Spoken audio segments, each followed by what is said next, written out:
parents, amis, voisins, connaissances. Je vous salue tous dans le nom de notre Seigneur puissant, Jésus-Christ. Je me nomme Kadio Abou Jean Udes et je suis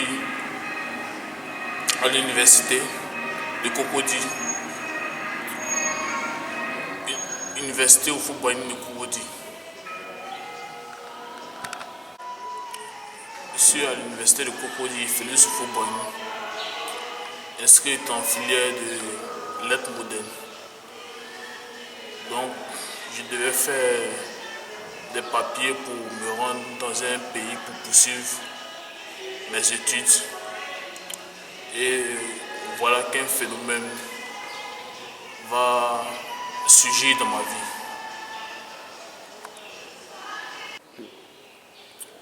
Et voilà qu'un phénomène va surgir dans ma vie. Et comment ce phénomène a commencé, puisque c'était un phénomène négatif. J'étais en terminale, ma première année de terminale à Bobo. Et comme mes parents étaient à Yopougon, ils m'ont envoyé chez leur soeur pour que je m'installe pour fréquenter. Parce que la distance d'Abobo et Yopougon était longue. Donc ils devaient rechercher leur soeur pour fréquenter. Et comme ça, une nuit, j'ai piqué une crise d'épilepsie. Et prière sur prière, prière sur prière, c'est comme ça que Dieu va se révéler à mon père, qui est un serviteur de Dieu, qui est un homme de Dieu, qui s'appelle Jean-Baptiste Kadio, et qui est leader d'une église située à Yopougon, appelée MEJC, Mission évangélique, l'église de Jésus-Christ, sur la route d'Abobo-Doumé.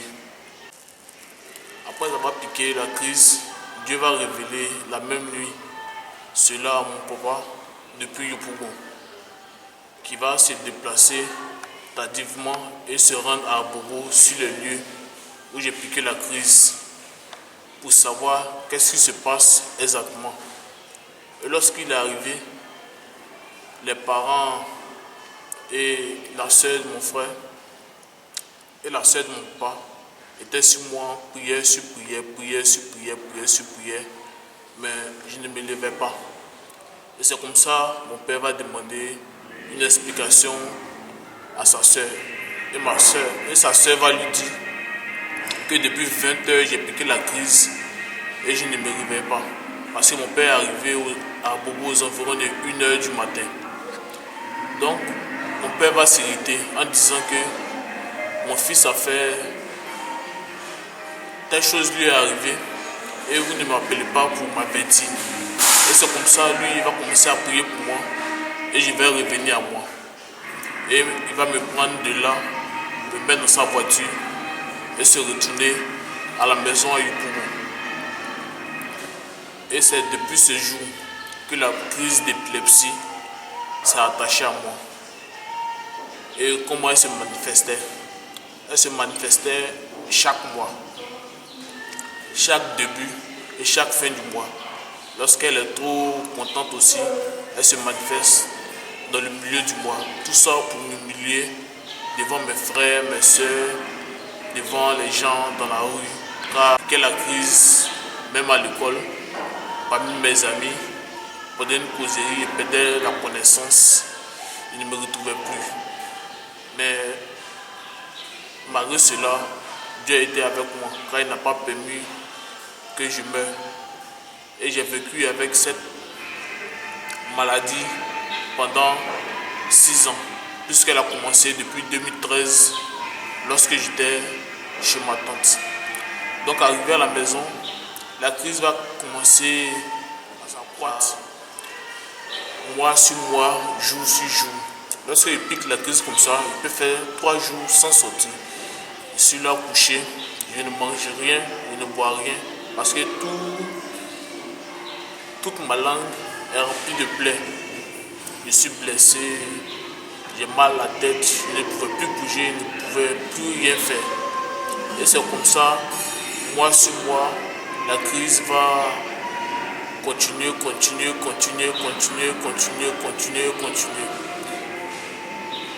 Et mes parents vont décider de me prendre, surtout ma mère va décider de m'envoyer chez des pasteurs, des prophètes, des gens qui ont la connaissance du Seigneur Jésus, avec qui le Seigneur Jésus travaille, pour que j'obtienne ma guérison. Mais cela en vain. On va se promener d'hôpital en hôpital, tout ça pour rechercher la guérison, mais en vain. Et la crise va continuer encore, elle va continuer jusqu'à ce qu'elle s'aggrave pour devenir une crise de folie. Et cette crise de folie va commencer comment? Une nuit, j'ai piqué la crise de folie et je ne reconnaissais plus mes parents ni qui j'étais. Parce que lorsque je m'arrête un instant, je constate que je commence à fondre comme une glace. Donc je ne pouvais pas supporter cette sensation, cette douleur. Donc je m'agitais de partout et je criais, je m'agitais, je criais. Tout ça pour pouvoir, dans le but de pouvoir avoir une position où de pouvoir faire disparaître cette sensation que je sentais. Mais cela étant vain, car cela continuait de persister. Donc mes parents vont commencer à prier pour moi. Et la crise de folie va se calmer. Elle ne s'est pas arrêtée, elle va se calmer. Mais il continuait toujours de piquer cette crise de folie.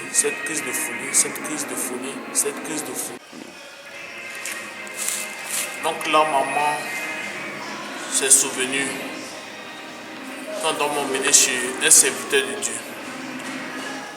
Et je sais que c'est Dieu qui lui a inspiré cette idée-là. Chez le père spirituel à mon père qui est serviteur, qui s'appelle le prophète Élie Akoun, qui est leader de plusieurs églises dans la nation. Et dans l'église Apollon Mézène, mission évangélique et Saint-Esprit en mouvement, situé à Bobo, à Keikwa, vers le carrefour Christine Bar. Si vous vous renseignez, l'on pourra vous indiquer plus précisément où l'église se situe.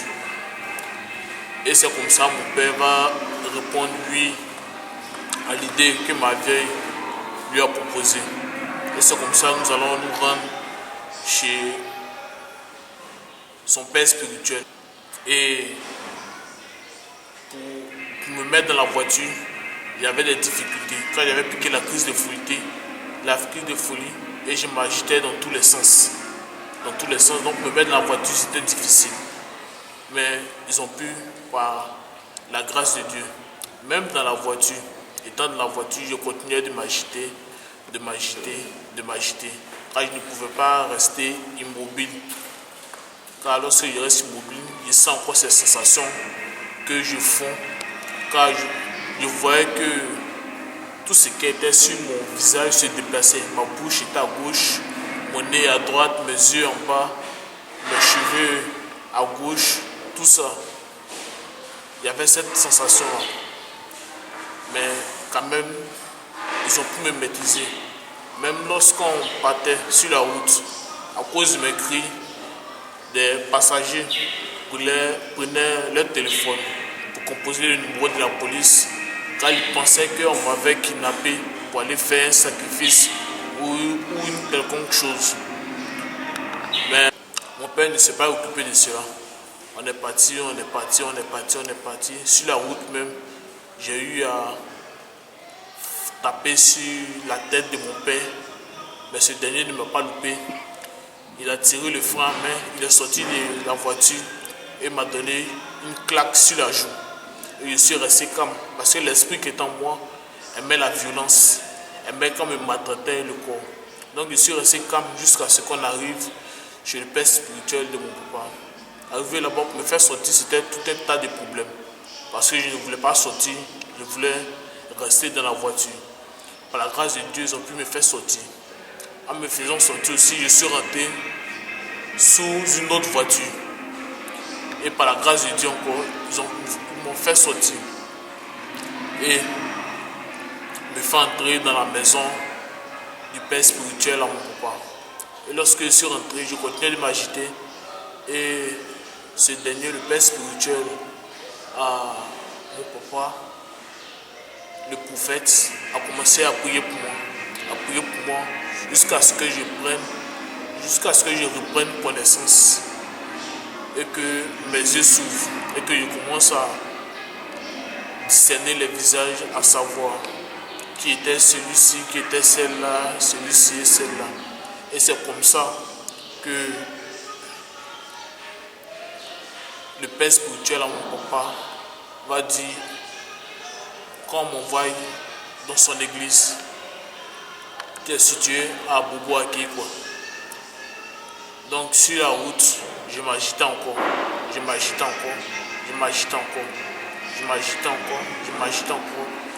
jusqu'à ce que je prenne mon pied pour casser le vitre de la voiture de mon père. Et je faisais sortir ma tête pour crier, au secours, sauve-moi, au secours, sauvez-moi, sauvez-moi, sauvez-moi. Je ne veux pas mourir. Parce que lorsque j'étais dans mon second état, je voyais des visions, des flashs. Je voyais comme sur une large route, une grande autoroute pleine de voitures qui tombaient à tour de rôle dans un tour, à tour de rôle dans un tour. Et je voyais que la voiture dans laquelle j'étais avait dévié, avait pris un autre sens qui n'était pas le sens de l'autoroute. Donc, arrivé à l'église, ici, ils m'ont fait sortir, mais c'était tout un tas de problèmes. Parce que la crise de folie était intense. Elle était douloureuse. Donc, je ne pouvais pas m'arrêter de crier. Je pensais qu'en criant, je pouvais canaliser cela. Donc, je criais. Et par l'intervention des serviteurs de Dieu qui sont dans l'église du père spirituel à mon papa, la crise s'est calmée. Elle s'est calmée. Mais lorsque je pique la crise, il devient violent. Jusqu'à ce que je me batte avec les serviteurs qui voulaient de mon bien, parce que je les voyais comme mes ennemis. Je me battais avec eux. Et me neutraliser. Voici ce qu'ils avaient. Une chaîne, une grosse et un gros verrou. Tout ça pour me neutraliser. Car j'étais violent. Car deux personnes ne pouvaient pas me neutraliser. C'était un tas de monde qui le faisait. Donc me neutraliser, on devait m'enchaîner. Car j'étais plus que même, je peux dire, que les fous que l'on voit dans la rue. Donc voici le pilier auquel on m'enchaînait, auquel on me retenait. On emballait la chaîne au pilier et on le mettait aussi à mon pied pour pouvoir me tenir dans un rayon plus restreint pour ne pas que je cause plus de dégâts. Et je vous présente même un frère qui peut vous témoigner de ma... C'est vrai ce que le frère vient de dire, et tout ce témoignage qu'il vous a rendu est vraiment réel. Son cas était vraiment très délicat. Et même qu'il est arrivé ici, il a commis très grands dégâts. Il a même cassé les vitres de la voiture de son père avec un coup de pied. Et vraiment, c'était avec cette chaîne qu'on le retenait attaché avec ces chaînes, plus avec ces cadenas, pour ne pas qu'il crée des dégâts. Et puis aussi, il avait des choses vraiment très graves. Et tout ce qui passait auprès de lui, souvent il crachait sur le visage des personnes, il insultait les personnes et même tapait les personnes. Et vraiment, il était tellement violent, avec plusieurs démons encore dans sa vie. Et à chaque fois, les démons se manifestaient. À chaque fois, ces démons aussi mettaient aussi les crises. Et vraiment, le maintenir, ce n'était pas vraiment facile. Parce qu'on devait vraiment aussi être dur, sinon on pourrait prendre des coups. Et à chaque fois, on ne dormait pas. Au plus grand tard, à 23h, nous sommes éveillés au petit matin. Et même parfois, même nous donnaient aussi des médicaments pour pouvoir dormir, mais pas question de cela. Et il a fallu la prière, par la grâce de Dieu, et aussi par la prière, par les moments d'hygiène.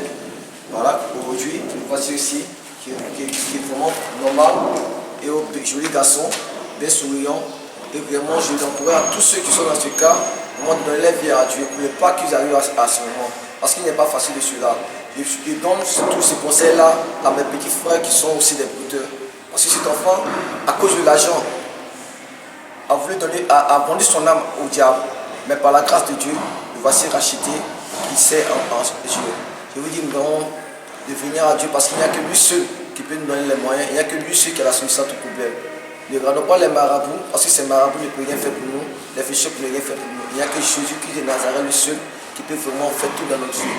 Et grâce à lui, parce que vos frères ici qui nous ont rendu ce témoignage, et je vous dis réellement que ce témoignage est vraiment vrai, parce que nous avons vécu auprès de lui, nous étions auprès de lui, nous avons soutenu dans la prière. Aujourd'hui, le voici qui est vraiment présentable auprès de vous. Je vous dis merci et que Dieu vous bénisse.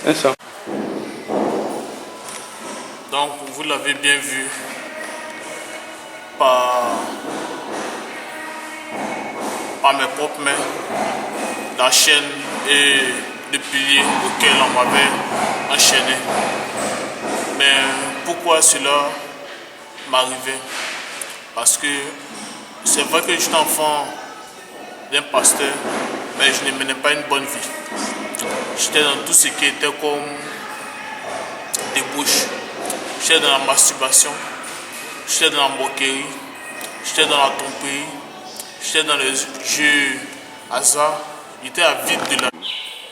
J'étais dans les jeux hasard, la masturbation, la moquerie, les injures, la désobéissance, et j'étais avide de l'argent. C'est-à-dire je recherchais l'argent fortement pour moi-même, que je pouvais faire des choses pas commodes, des choses pas nettes pour acquérir,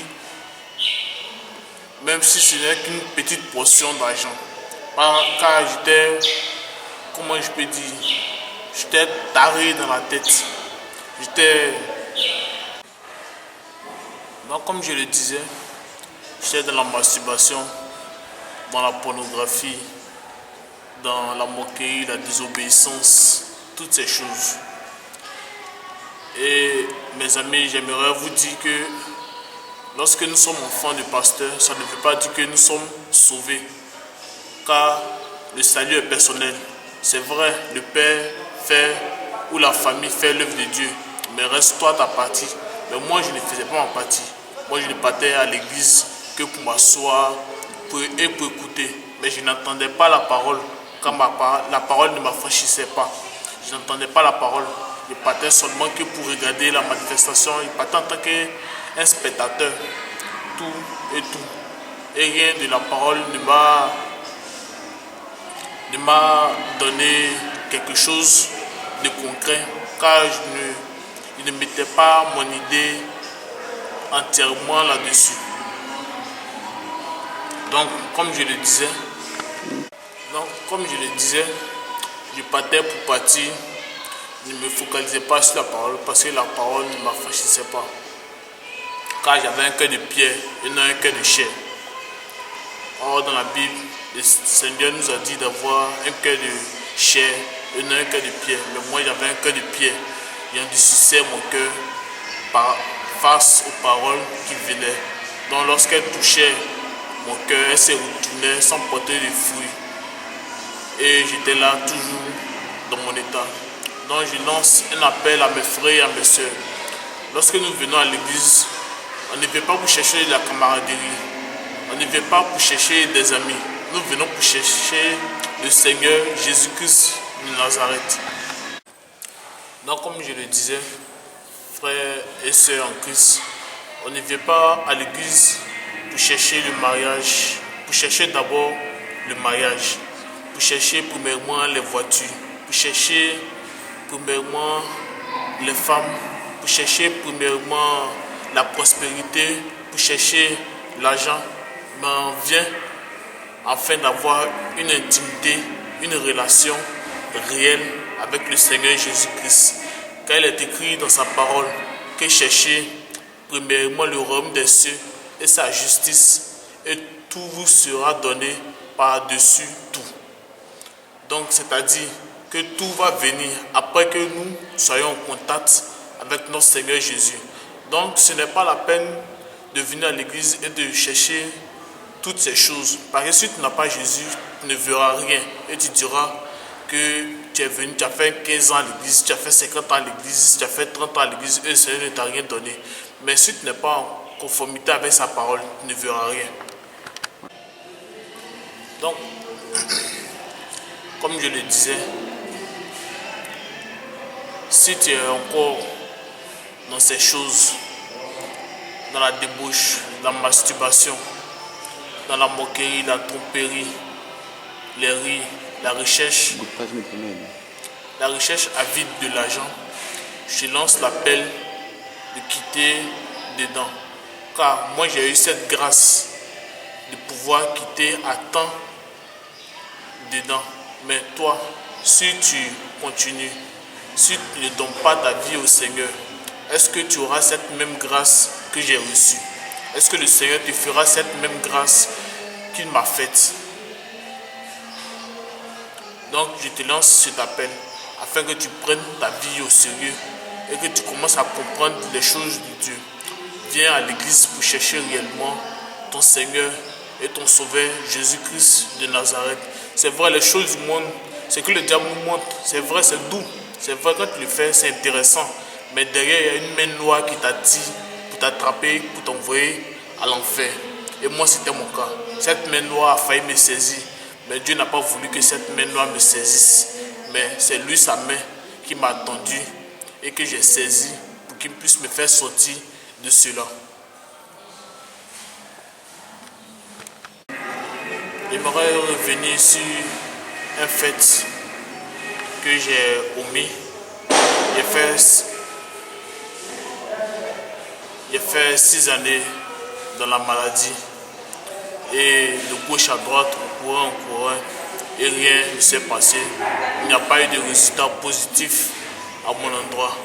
Mais lorsque j'ai mis le pied à la maison église du père spirituel à mon papa qui s'appelle le prophète Élie Élysée Akoun, par son canal, le Seigneur Jésus m'a restauré.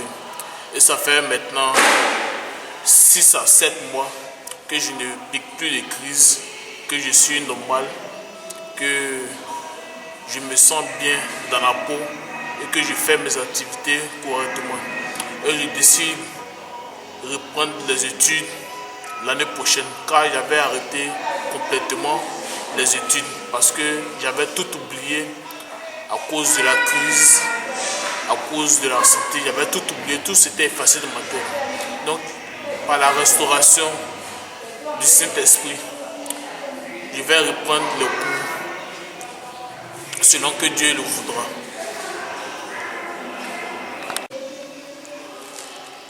J'aimerais revenir sur un petit fait pour glorifier le Seigneur dans sa totalité, car il a dit de lui rendre des témoignages. J'aimerais le remercier parce que moins je mourrais. Après 5 à 6 jours de prière, après que ça allait bien chez moi, les serviteurs m'ont déchaîné, m'ont détaché, m'ont laissé libre de pouvoir circuler, marcher dans la salle.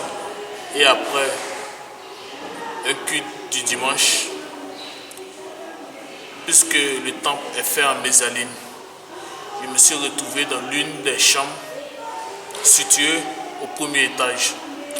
Et de cette chambre, je regardais de par la fenêtre ce qui se passait de l'autre côté. Donc, il m'est venu à l'esprit de même me suicider. Donc, j'ai piqué la crise d'épilepsie dans la chambre. Et j'ai sauté de par la fenêtre et je suis tombé sur ma face. Mais heureusement, par la grâce du Seigneur, je n'ai eu aucune blessure si ce n'est que mon poignet qui s'était déplacé. Il n'y a eu aucune blessure grave, il n'y a eu rien d'alarmant parce que mon poignet a été remis en place. Donc j'aimerais remercier le Seigneur parce que moi je me voyais, je pouvais tomber sur la tête, sur un caillou ou sur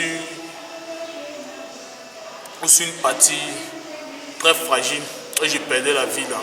Mais le Seigneur n'a pas voulu que ce suicide-là arrive. Donc j'aimerais le remercier. Donc, comme je vous le disais, chers frères et sœurs, voici d'où j'ai sauté pour me retrouver devant le portail de l'église. C'est de là que, après le culte, j'ai piqué la crise et j'ai sauté de cette fenêtre pour me retrouver à terre, juste devant le portail de l'église.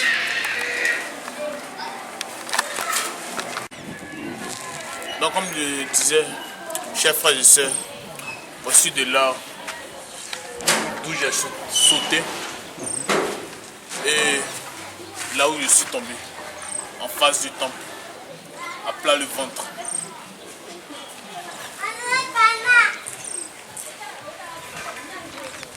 Et lorsque je suis tombé, le leader, le père spirituel à mon père était présent. Il a couru et il est venu rapidement me prendre pour aller à l'hôpital. Et c'est de là qu'ils ont fait des analyses et ils ont vu qu'il n'y avait rien de grave à part une petite entorse au poignet.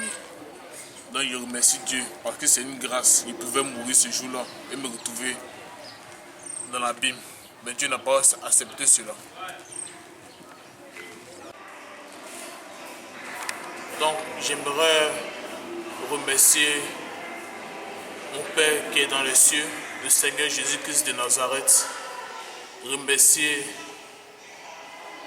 mon grand-père qui est le Père spirituel, à mon papa, le prophète Élie Akoun. J'aimerais remercier ses serviteurs qui ont dû batailler dur pour que je revienne à la vie. Et j'aimerais remercier aussi ceux qui se cachent dans le secret et qui prient pour que les enfants de Dieu soient délivrés, ne soient pas dans la maladie.